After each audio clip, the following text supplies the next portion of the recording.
Okay, because this course has a lot of fingerspelling, it's a good idea to know the 4 fingerspelling rules. Okay, so let's start. Here we go. Number 1, right? Use your dominant hand. Okay, in other words, fingerspell or even sign, just sign with the hand that you're most comfortable with.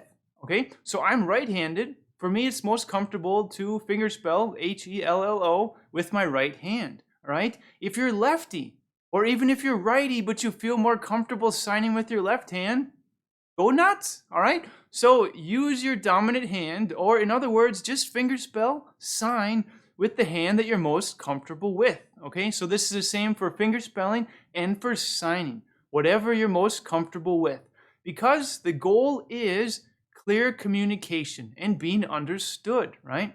Okay, all right, let's go to rule number 2. Okay, sign in front of your shoulder, right? So think of it this way.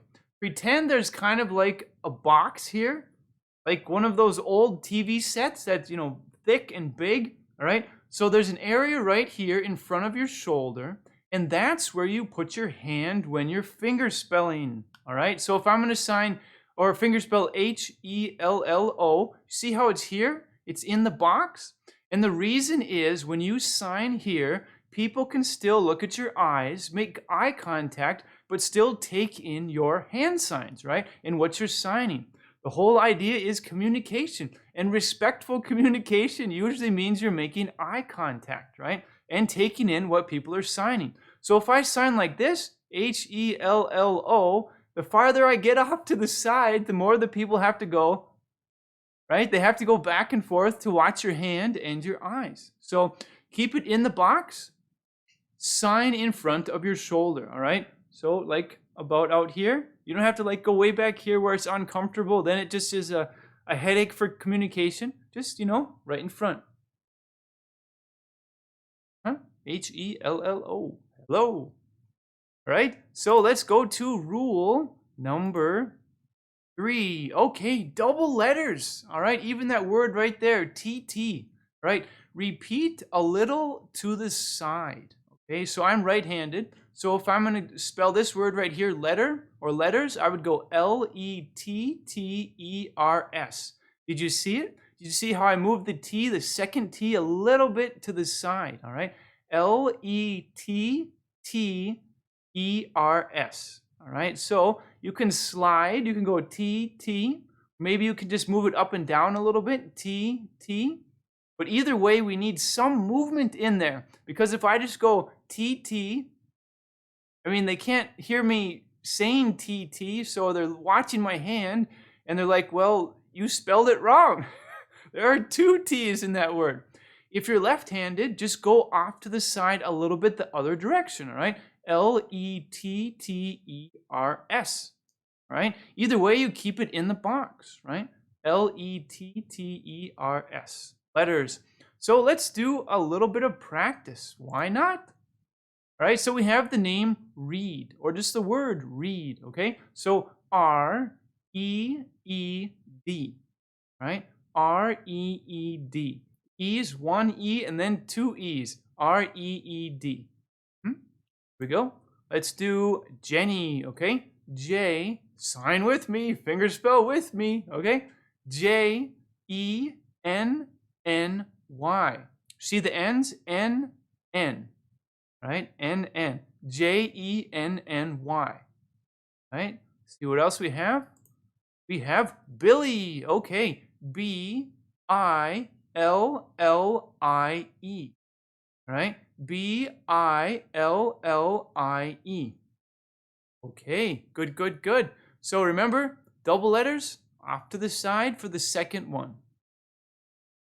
Number 4. Okay, rule number 4 is don't bounce. Okay, so let me show you 2 versions of this name. Okay, so we have Henry.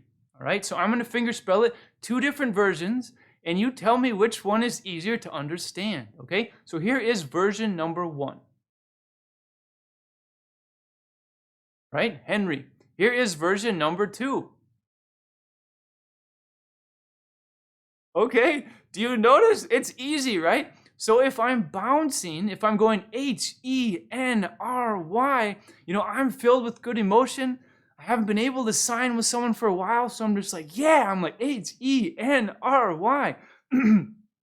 My good positive energy is wonderful, but my bouncing motions are like a headache for whoever's trying to understand me, right? So just, the person's trying to take it in, they're like Hen, it's a headache, right? So the idea is to not bounce, right? If you go up and down a little bit, Henry, not a big deal. But when you start bouncing and flying around, it becomes a big deal because it's a communication barrier.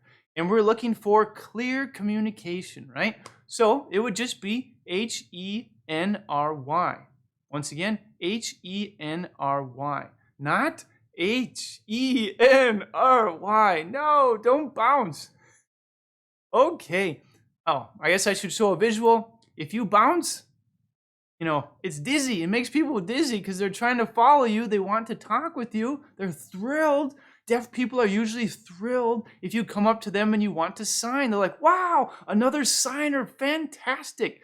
Just be clear with your signs, right? Don't make them dizzy with your Henry.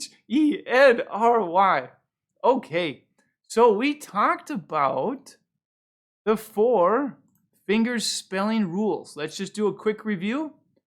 Use your dominant hand. In other words, use the hand that you're most comfortable with. Number 2, sign in front of your shoulder. So pretend there's like a box here. Stick your hand in it and sign. Okay. Double letters, repeat a little bit to the side. So we're doing hello, Hello, because we need to communicate it's 2 letters. Right? And maybe the most important one for clear communication is don't bounce. It makes people dizzy. Okay, so those were the 4 fingerspelling rules. Wonderful.